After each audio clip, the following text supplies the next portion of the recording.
Marcus over long shot. It's a two-point. First to behind the back, highlight reel goal. Crisscrossing, Stanwyck, Conley, feet in front. Matisse scores! Hat trick for Kyle Matisse. Low shot into the corner, and another goal for Logan Schuss.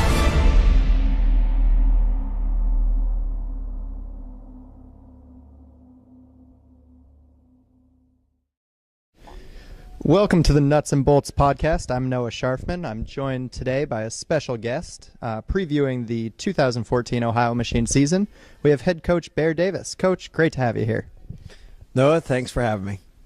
So, Coach, we're in Charlotte. We're a couple hours before the first game. What are your thoughts going into the matchup against the Hounds? No, I feel pretty good. We had a nice meeting this morning. Good walkthrough.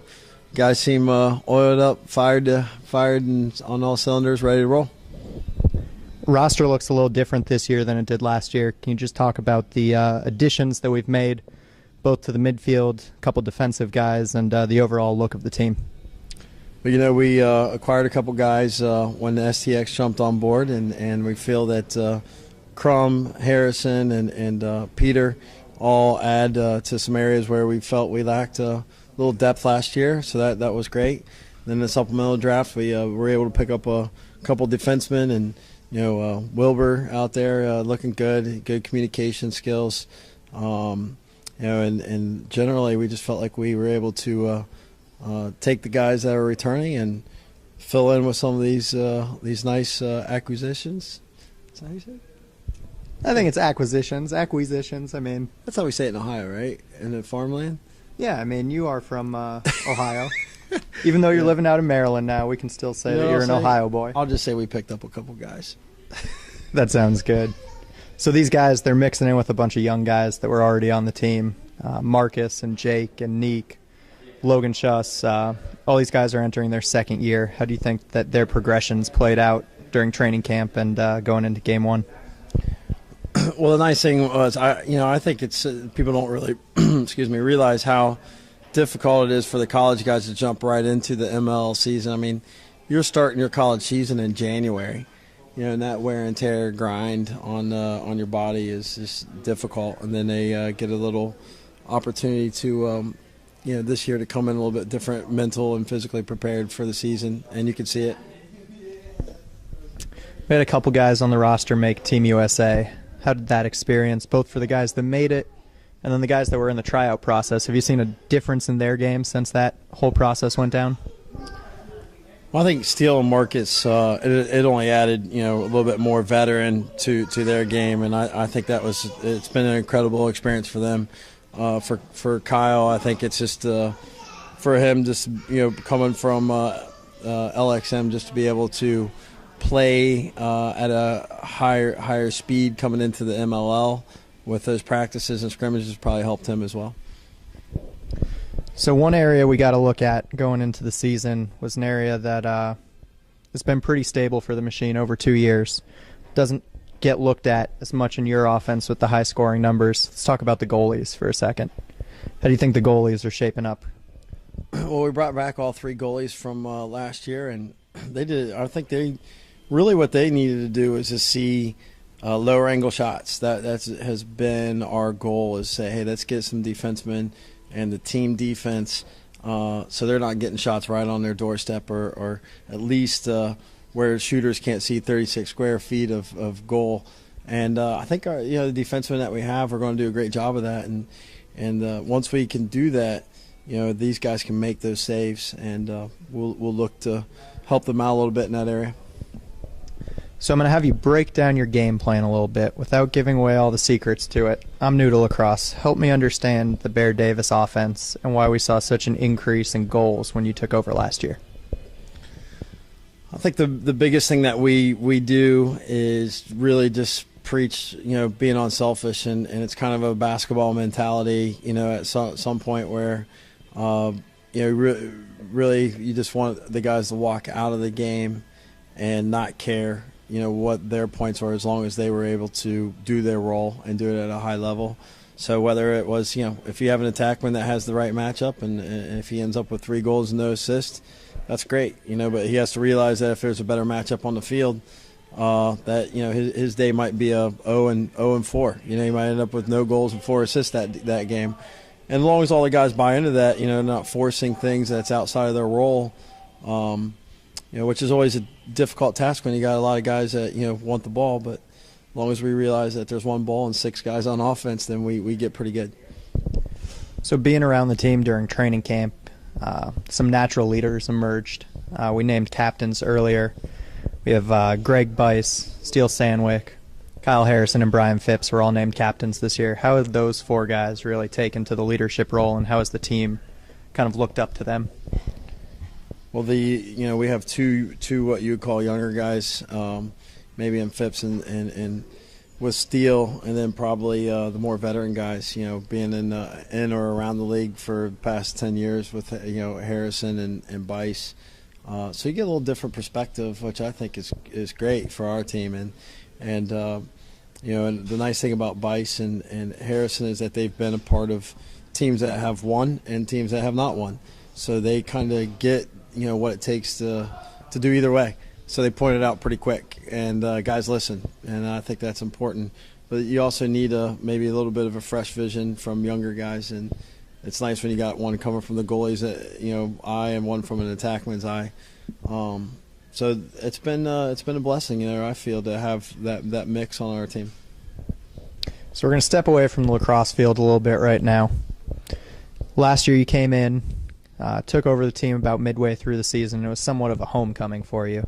You're a Hilliard-Davidson guy originally. What's it mean to be back in Ohio to you? First of all, when we talk about my alma mater now, we'll always say I'm a Hilliard guy because I graduated when there was one high school.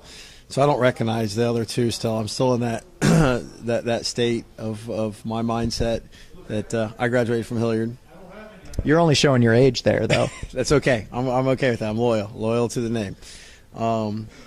No, it's awesome. I mean, it really is cool. I mean, my family, a lot of my family's back there, a lot of my friends that I went to school with, and for me to be able to come back to my home state and in a sport that when we started our high school program at Hilliard in '89, I think we were using Worthington's JV team to fill out the 12-team state bracket, and we played the whole tournament in one day, and I mean that's just how small lacrosse was, in '89, and now to see the youth and and all the different high school teams throughout the state, and then to have a pro team and see Ohio State and all the D3 schools pop up.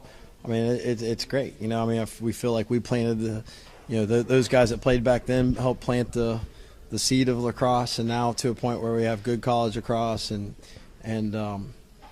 pro team in the state. And for me to be able to be a part of that from the roots, I feel is very important. So is growing lacrosse your thing? You went to cut your teeth in college, coaching programs from startups, essentially starting the teams. What's it been like to really build programs and help install lacrosse in college athletics? Well, when I took the opportunity at Wheeling Jesuit, I mean, just to be the first college varsity program in the state of West Virginia, I mean, it was awesome. I mean, like I think that the kids there when we started rallied around it, and the fourth year I was there, we were able to play Dowling, which was loaded with Long Island kids, and then we beat them and they got ranked in the country. I just feel like that was just, not only was it great for West Virginia and Wheeling Jesuit, but it was great for just non-traditional areas to be pop in those rankings. And of course Limestone and some of those schools are doing it in South Carolina, and I think it's just great for the sport, the growth of the sport, and then to have the opportunity like I did at Robert Morris and to put Pittsburgh and Western PA in the Division I lacrosse map. I think it meant a lot to that area. I mean, we got great crowds, and kids got to see the game at the highest level, and we had some great home games with like North Carolina's and Ohio State's, all coming in, Penn State, all great names, that played the game well, and I think it's important. I think it's important to grow the game. I think it's our duty in this game to do that. Now you've moved on from the college game. When you're not with the machine, we can find you at Archbishop Spalding, coaching the team there. How's the season going? How's the high school game been treating you? And what's it like to be there during the week and then come work with the pro athletes on the weekend? Well, I enjoy all phases of the game. You know, I enjoy. I mean, my son is 6 and he plays on a youth team, and I mean that age is awesome. You know, like I love coaching those kids. I love coaching my high school kids at Spalding. I mean, they're probably some of the hardest working kids I've ever been around, and you know, it's the MIA is a conference that just is basically a small college conference. You know, and you know you're facing giants every time you step out on the field, and definitely respect our guys for taking on that challenge and putting on our uniform and, you know, representing that school. And I think that's what you try to do every time. I mean, even here with Ohio, we understand that we're representing, you know, the whole state of Ohio, and we're coming down here to North Carolina to play Charlotte, and we want to make sure we do our job, you know, when we put on that uniform. So last question for you before we wrap up here. Said that we're down here in Charlotte about to take on the Hounds. Let me get a prediction for tonight. Come on, Noah, you can't do that to me, man. Well, I expect that every time I ask you this question throughout the season, you're going to predict a W. I mean, you are the coach of the team. I would hate to see a coach say, we're going to go out and lose. So yeah. I really did set you up with a softball there. Yeah, no, I feel like we're going to lose by 10. Come on, Noah. No. Actually, you know what? I feel pretty good. I like where our offense is, and I feel like with a couple new guys on defense, it might take them a little while, but I feel like they're going to gel really well. And Noah, there's no way I'm putting a score on this, because I feel that we just need to score one more goal than them, and that's all that really matters.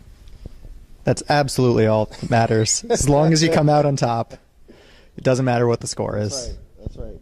So, Coach, I just want to say thank you for joining us on the inaugural Ohio Machine Nuts and Bolts podcast presented by Socius. We'll be back each and every week throughout the season, and we'll check in with you and see how the team's doing. And no, that's just, if we're going to do this every week, let's get one thing straight. I am definitely the bolt in this conversation. I've been told I have a couple screws loose, so we can definitely make that work. All right, thanks, Noah. Thanks so much, Bear, and we'll see you next week. Take care now. Time to oil up. We check athletes from head to toe before the season starts to make sure you don't hit the wall when it matters most. Teaming up with coaches, athletic trainers, and physicians to keep athletes healthy. Helping you avoid injury and recover quickly to keep you in the game. OSU Sports Medicine, the official sports medicine provider of the Ohio Machine and athletes everywhere.